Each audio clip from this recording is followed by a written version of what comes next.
अधिकृत घोषणा कधी होते आहे? अधिकृत घोषणा कधी करायची याचे निर्णय हे दोन्ही पक्षाचे नेते घेतील. ती तारीख आपल्याला लवकरच पण कळवली जागा जाईल. वाटप पूर्ण झालेलं आहे का? फॉर्म्युला काही ठरला आहे का? सगळ्या गोष्टी चर्चेत आहेत. चर्चेअंती ज्या वेळेला शेवटचा निर्णय होईल त्यावेळेला पत्रकार परिषद घेऊन आपल्याला कळवलं. काँग्रेस बरोबर असेल का?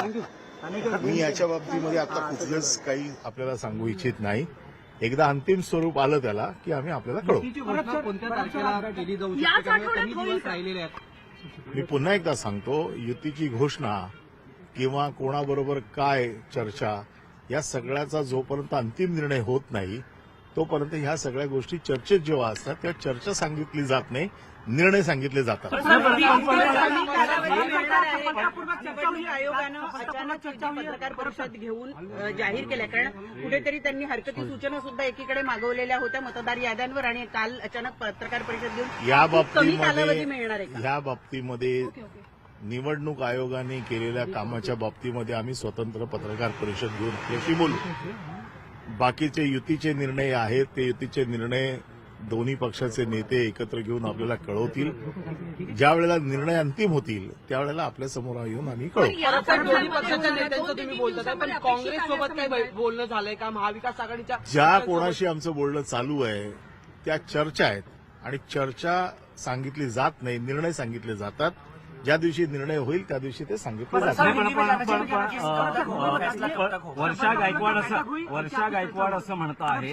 देखो ऐसा है कि जो भी अभी चर्चा चल रही है, चर्चा जिस दिन खत्म हो जाएगी, अंतिम निर्णय जिस दिन हो जाएगा तो निर्णय आपको बताया जाएगा. कब तक ये गठबंधन का ऐलान? जल्दी ही हो जाएगा. इलेक्शन के पहले तो जरूर होगा. क्या सीट शेयरिंग को लेकर भी चर्चा हुई? कितनी सीट्स को लेकर वो कुछ बता?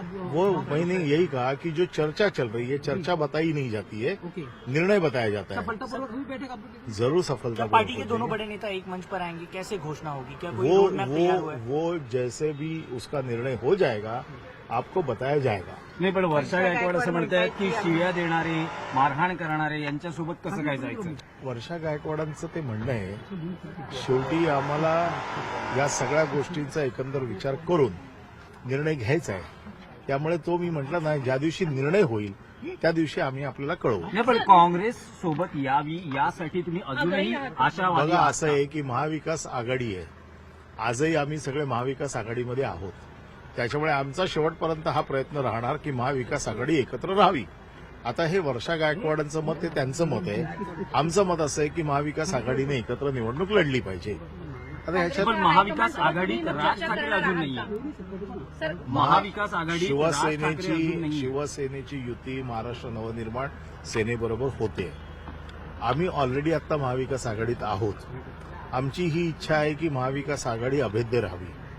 आता यामध्ये काँग्रेस काय निर्णय घेते हा त्यांच्या पक्षाचा निर्णय आहे. आमची इच्छा आजही अशी आहे. परंतु इच्छा, अपेक्षा, चर्चा आणि त्याच्यातला अंतिम निर्णय यामध्ये फरक असतो. ज्या दिवशी चर्चा अंतिम होईल, निर्णय होतील त्या दिवशी आपल्याला कळवू. माहिती मिळते आहे. काँग्रेसच्या हायकमांड सोबत तुम्ही काँग्रेसच्या हायकमांड बरोबर चर्चा करायची की नाही करायची हा निर्णय माझ्या पक्षाचे नेते घेतील. हा निर्णय घेण्याचा अधिकार मला नाहीये. ते नेते ज्या वेळेला निर्णय घेतील त्यावेळेला ते आपल्याला कळवतील ना. आणि आणखी एक माहिती अशी मिळते की एकनाथ शिंदेचं असं म्हणणं आहे की जो मराठी बहुल भाग आहे त्या भागात, म्हणजे जिथे मनसे शिवसेना लढणार आहे आणि मराठी बहुल भाग आहे तिथे त्यांना जागा जास्त देण्यात याव्यात. ते त्यांचं म्हणणं त्यांनी भाजपकडे मांडायचं आहे ना. त्याचं उत्तर मी काय देऊ? पण तुमची लढाई कोणाशी असेल?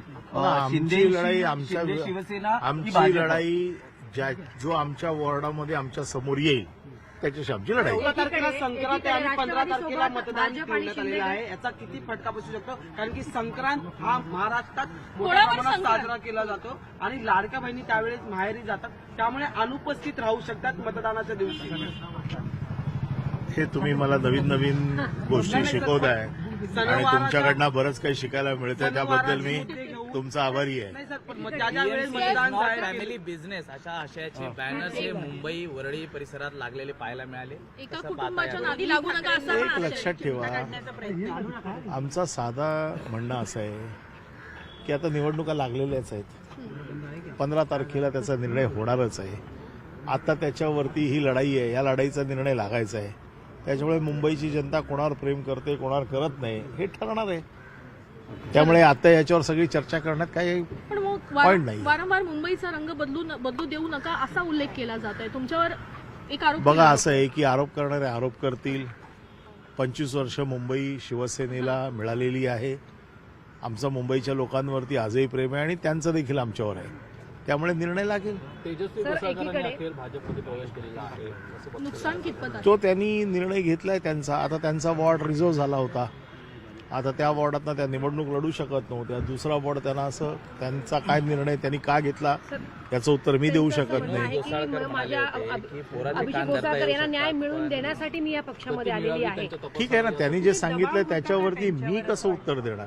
त्यांच्यावर दबाव असू शकतो, त्यांनी पक्षप्रवेश करावा या दृष्टीनं. नाही मला कारण असं CBI ची चौकशी आहे आणि त्यांचा पक्षप्रवेश या दोन गोष्टी मला असं कुठलाही त्याचा असा अर्थ वाटत नाही किंवा असं काही वाटत नाहीये. तो त्यांचा स्वतंत्र निर्णय आहे. विनोद घोसाळकर आजही शिवसेनेबरोबर आहेत. आम्ही विनोद घोसाळकरांना ओळखतो. त्याचं कारण असं आहे की ते मूळ कार्यकर्ते आमचे ते. एकीकडे चला, धन्यवाद. अनिल परब होते आपल्यासोबत आणि प्रतिक्रिया देत होते. शिवतीर्थावर जेव्हा संजय राऊत आणि राज ठाकरेंची भेट झाली तेव्हा अनिल परबही तिथे होते. त्यामुळे ते बाहेर आल्यानंतर त्यांनी सगळ्या प्रश्नांची उत्तरं दिलेली आहेत.